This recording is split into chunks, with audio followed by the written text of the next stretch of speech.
নমস্কার বন্ধুরা, সবাইকেই শুভ বিকেল।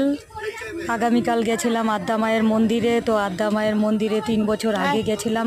এখন একটা আলিপুরদুয়ার ডিস্ট্রিক্টে আমাদের লোহা নেতাজি রোডের পাশেই এই মন্দির স্থাপিত হয়েছে।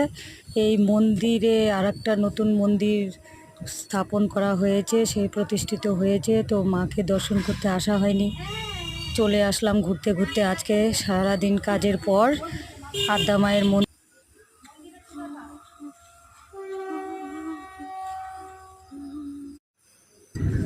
অনেকটাই রাত্রি হয়ে গেছিল, হতে চলছে প্রায় 7:30টার কাছাকাছি।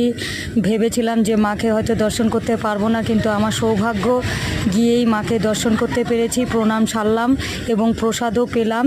এখানে খুব নিয়মনিষ্ঠা সহকারেই প্রসাদের আয়োজন করা হয়, পুজো করা হয়, সমস্ত রকম নিয়ম বিধি মেনেই পুজো পাঠ সারা হয় এবং ভোগ রাগ হয় সমস্ত কিছু। মায়ের কমলপদ্ম চরণে আমি আমার অন্তরস্থল থেকে শত কোটি প্রণাম নিবেদন করি। মা সবাইকেই ভালো রাখুক, সবাইকেই সুস্থ রাখুক, সকলের সকাল থেকে কিভাবে পুজো পাঠ হয় আমি আপনাদেরকে দেখাবো। খুব বিধি নিয়ম অনুসারেই এখানে পুজো করা হয়। সমস্ত কলকাতা থেকে আগত দক্ষিণেশ্বরের মহাপ্রভু, সাধুগুরু, বৈষ্ণবরা এখানে বসবাস করেন। আমার তো আজকে এসে খুবই ভীষণ ভালো লাগছে, যেতে ইচ্ছে করছে না, তথাপি যেতে তো হবেই। মাকেও দর্শন করলাম, মায়ের চরণে আমি আমার মায়ের কমলপদ্ম চরণে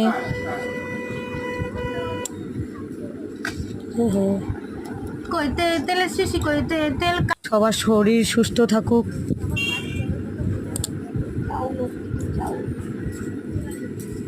খুব ভালো লাগছে, আলোয় আলোকিত। এটা মানে পূর্ণিমার চাঁদেরও আলো এবং লাইটেরও আলো একসাথে মিলিত হয়ে আলোটা মন্দিরে একদম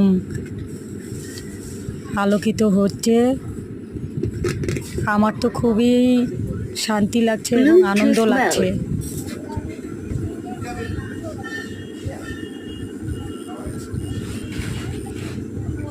তো আপনারা দেখতে থাকুন, আর পরবর্তীতে আমি দেখাবো আদ্যা মায়ের পুজো এখানে কিভাবে হয়। আর একদিন এসে দেখাবো, দেখানোর চেষ্টা করব। তো ভালো থাকবেন, সবাইকে প্রণাম জানিয়ে আজকে